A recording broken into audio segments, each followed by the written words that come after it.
2025년 고등학교의 가장 큰 변화는 무엇일까요? 2025년에는 2022 개정 교육과정의 적용이 시작되고 고교학점제가 전면적으로 시행됩니다. 또한 2025년 고교학점제 전면 적용에 따라 고등학교에 입학한 학생들에게 적용되는 2028학년도 대학 입시 제도가 전면적으로 변경됩니다. 2028 대입 개편안의 핵심은 첫 번째, 공통형 수능, 두 번째, 고교 내신 5등급 제재, 세 번째, 수도권 16개 대학 정시 비율 40% 유지, 네 번째, 논서술형 평가 강화입니다. 그중 이번 연수에서는 첫 번째, 2028 대입 개편안에 따라 대학 수학 능력 시험이 어떻게 개편되는지, 두 번째, 고등학교 내신 체제가 어떻게 개편되는지 살펴보도록 하겠습니다. 자, 그럼 2028 대학 수학능력시험 개편 내용에 대해 살펴보겠습니다. 2027학년도까지 시행되는 현행수능은 공통과목과 선택과목이 혼합된 체제이기 때문에 선택과목을 무엇으로 하느냐에 따라 같은 점수여도 표준점수에서 차이가 있었습니다. 어느 선택과목을 응시하느냐에 따라 일정 부분 대학 입시에서의 유불리가 있었기 때문에 이에 대한 지적이 있어왔습니다. 이에 따라 통합형, 융합형으로 수능이 변경됩니다. 선택 과목을 폐지함으로써 과목 선택의 유불리를 해소하고 수능의 공정성을 확보하고자 하였으며 통합사회와 통합과학의 수능 과목 채택으로 융합적인 학습을 유도하고자 하였습니다. 표에서 드러나다시피 2028 대입 개편안은 국어, 수학, 영어, 한국사, 탐구 영역이 모두 공통 과목으로 구성되어 있고 제2외국어 한문만 9개 과목 중 하나를 선택하도록 구성되어 있는 것을 볼 수 있습니다. 먼저 국어 영역을 살펴보면 화법과 언어, 독서와 작문, 그리고 문학을 공통으로 시험을 보고 9등급 상대평가를 시행하게 됩니다. 2027학년도까지 이루어지는 현행 수능에서는 언어와 매체를 선택한 학생들의 표준 점수가 화법과 작문을 선택한 학생들의 표준 점수보다 높은 경향이 있어 상위권 학생들이 언어와 매체를 많이 선택해 왔습니다. 하지만 2028 대입부터는 언어가 공통 과목이 되었기 때문에 모든 수험생이 문법 학습에 신경을 써야 합니다.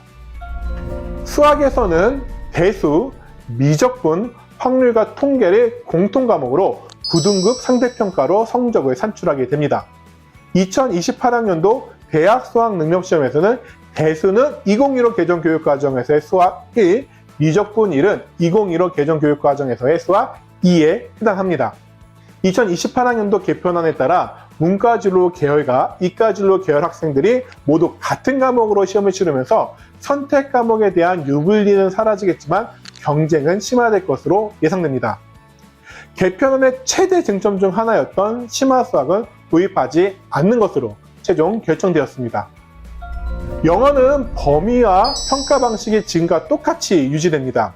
영어 1과 영어 2를 출제 범위로 하여 9등급 절대평가가 유지됩니다. 하지만 절대평가여도 1등급 비율이 많지 않은 상황입니다. 절대평가라도 확실하게 기초를 다지며 준비해야겠습니다. 한국사도 범위와 평가 방식이 지금과 똑같이 유지됩니다. 한국사 1과 한국사 2를 공통 범위로 하여 9등급 절대평가가 유지됩니다. 한국사는 난이도가 높지 않게 출제되지만 대부분이 1학년 때 한국사를 배우는 만큼 주기적으로 반복 학습하는 것이 중요합니다. 한국 영역은 2018학년도 대입 개편안에서 가장 변화가 두드러진 영역입니다. 사회와 과학탐구 영역 응시자 모두 선택 과목 없이 통합사회와 통합과학을 응시하게 됩니다. 현재는 사회탐구 9과목, 과학탐구 8과목, 총 17개의 탐구 과목에서 2개를 선택하는 체제에서 통합사회와 통합과학 두 과목의 공통 응시로 바뀌는 것입니다.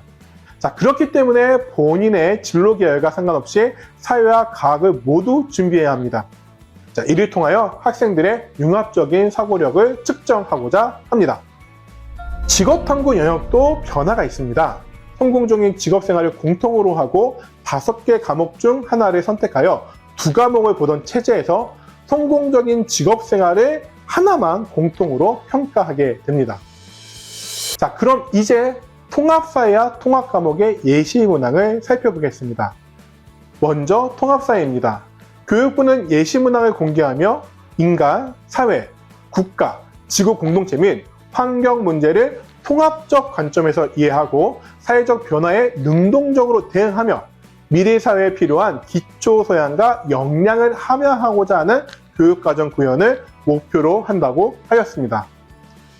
자, 이 예시 문항은 제시된 자료를 바탕으로 각 사상가가 누구인지를 파악하고 행복에 대한 각 사상가의 주장을 이해하고 해석할 수 있는지를 평가하는 문항입니다.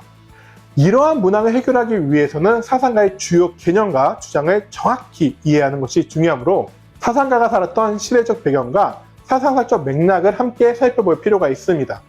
또한 각 사상가의 기본 입장에 대한 명확한 지식을 갖추고 다양한 측면에서 각 사상가 입장을 비교하여 정리하는 학습 방법이 효과적입니다. 이 예시 문항은 자료를 기반으로 금융자산의 종류와 일반적인 특징을 파악하고 자산관리의 원칙에 맞춘 금융생활을 설계할 수 있는지를 평가합니다.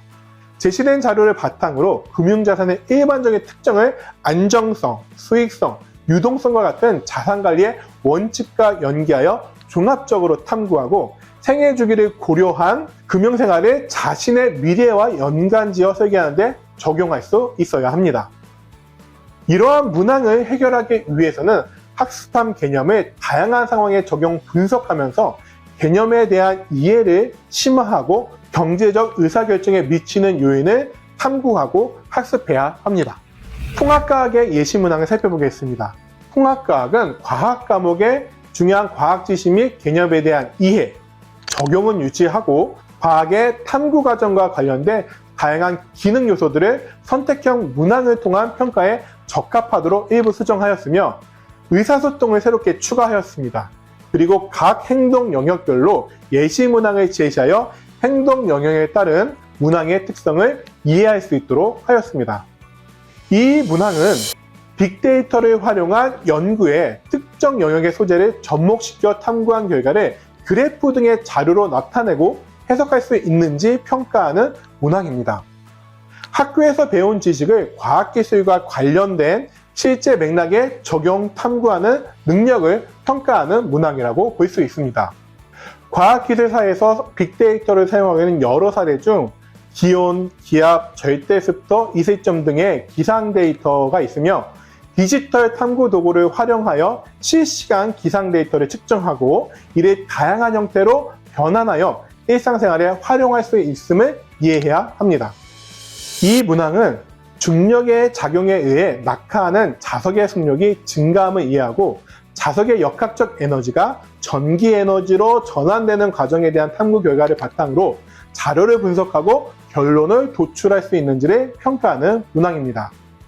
중력에 의해 자석이 자유낙하할 때 위치 에너지가 자석의 운동 에너지로 전환되어 자석의 속력이 증가한다는 개념에 대한 이해를 바탕으로 코일을 통과하는 자석의 움직임에 의해 시간에 따른 자기장의 변화가 생기고 이로 인해 코일에 유도 전류가 흐른다는 것을 파악할 수 있어야 하며 또한 자석이 코일에 접근할 때와 멀어질 때 전자기 유도에 의해 코일에 유도되는 전류의 방향을 파악할 수 있어야 합니다.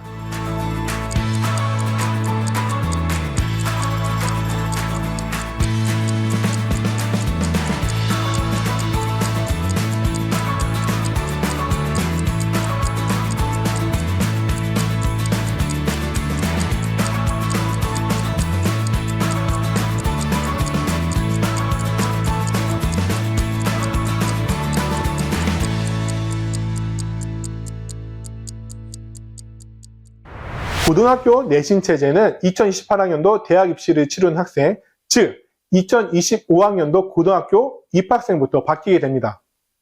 이러한 내신체제의 개편을 통해서 대입 안정성을 확보하면서도 고교 학점제에서의 학생 선택권을 확대하고자 합니다. 또한 융합학습의 대표 교과인 사회, 과학, 융합선택 활성화를 통해 교과 융합 및 실생활과 연계한 탐구 문제 해결 중심 수업 내실화를 꾀하는 효과를 기대하고 있습니다. 이러한 5등급제 하에서 등급별 비율 및 누적 비율이 변화하게 됩니다. 현행 9등급 체제에서는 1등급이 4%였지만 5등급 체제에서는 상위 10%까지 1등급이 됩니다. 5등급제로의 전환은 내신 경쟁을 완화하는 효과가 있겠지만 일부 대학에서는 내신 성적으로만 학생 평가가 어려워 교과 정성평가를 입시에 활용할 가능성도 보입니다. 2024년 서울대학교 대입정책 포럼에서 발표된 2028학년도 서울대학교 대입전형 개편 방안입니다. 1단계에서는 공동수능 결과로 대학 학업 수행을 위한 기초 학업 소양을 확인하고 2단계에서는 학생이 교육과정에서 이수한 모든 교과목을 평가 자료로 활용한다고 제시하였습니다. 5등급제 하에서는 과목의 평가 결과는 절대평가와 상대평가로 함께 기재합니다. 절대평가는 A, B, C, D, E로 표기되며 상대평가 등급은 1등급부터 5등급까지 각각 표기됩니다.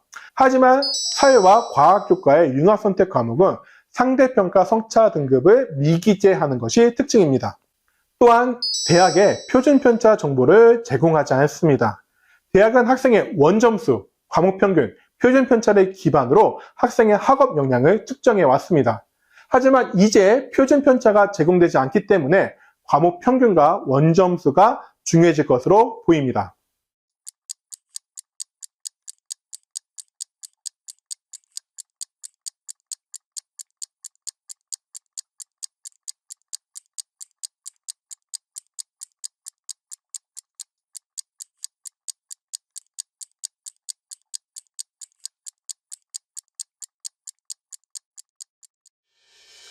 그럼 우리 교사들은 어떻게 학생들을 지도해야 할까요?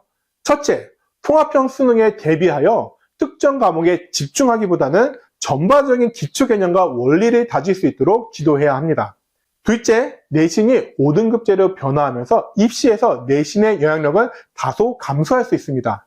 하지만 대학에서는 오히려 수시와 정시 모두에서 학생의 교과 역량을 다양한 방법을 통해 평가하는 것을 강화할 것입니다.